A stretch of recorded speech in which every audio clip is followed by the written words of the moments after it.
Hi guys, welcome back to Spot Orange channel. Now I will give you a tutorial how to turn off app location on Google Maps for Android.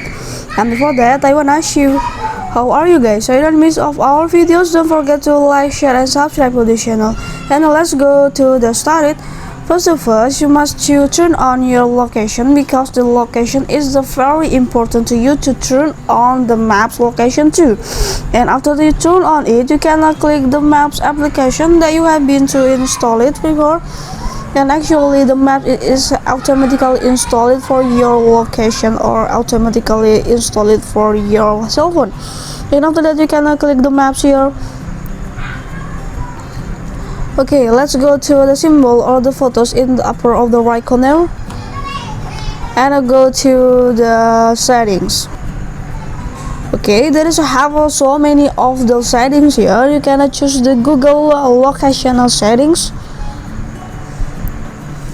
And let's see the location access to you. It means your location is access for the maps and how to make it to turn off all of the application is you can just choose slide away until has the gray one here.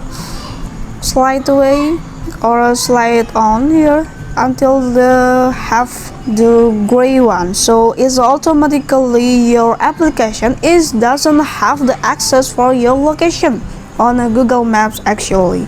Okay, it's a very simple way to do it. This is a tutorial how to turn off application on Google Maps for Android. I hope this video is useful for you. Thank you for the attention and bye.